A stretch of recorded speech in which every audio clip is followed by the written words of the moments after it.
চীনে ঝড় তুলেছে অদ্ভুত নামের এক নতুন অ্যাপ। নাম শুনলে যে কারো গা শিউরে উঠতে পারে। অ্যাপটির নাম আর ইউ ডেড, যার বাংলা করলে দাঁড়ায় আপনি কি মৃত।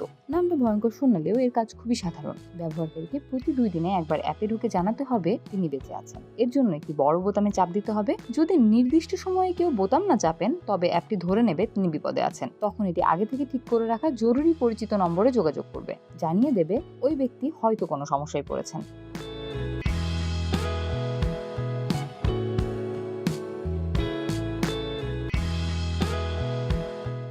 গত বছরের মে মাসে অ্যাপটি চালু হয়, তখন খুব একটা সাড়া পড়েনি, কিন্তু সাম্প্রতিক সপ্তাহগুলোতে এটি নিয়ে হুলস্থুল পড়ে গেছে। চীনের শহরগুলোতে একা বসবাসকারী তরুণ তরুণীরা দলে দলে এটি ডাউনলোড করছেন। এর ফলে এটি এখন দেশটিতে টাকার বিনিময়ে কেনা বা পেইড অ্যাপের তালিকায় শীর্ষে উঠে এসেছে।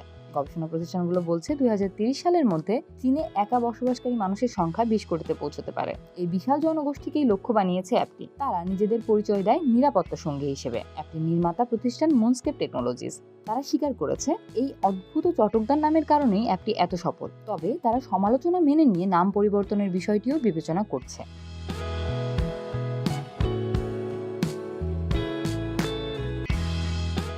আন্তর্জাতিক বাজারে একটি ডেমোমো নামে পরিচিত। যুক্তরাষ্ট্র, সিঙ্গাপুর ও হংকংয়ে এটি শীর্ষ 2 এর মধ্যে জায়গা করে নিয়েছে। অস্ট্রেলিয়া ও স্পেনেও এটি সেরা 4-এ। সম্ভবত বিদেশে থাকা চীনা নাগরিকরাই এটি বেশি ব্যবহার করছেন। শুরুতে এটি ফ্রি ছিল, এখন এটি ব্যবহার করতে টাকা লাগে, যদিও সেটা খুব কম, মাত্র 8 ইউয়ান বা বাংলাদেশি টাকায় 140 টাকা। অ্যাপটির নির্মাতাদের সম্পর্কে খুব বেশি কিছু জানা যায় না, তবে তারা জানিয়েছেন তারা 3 জন এবং সবার জন্ম 1995 সালের পর। হেনান প্রদেশের জেংজু থেকে ছোট একটি দল নিয়ে তারা এটি বানিয়েছেন।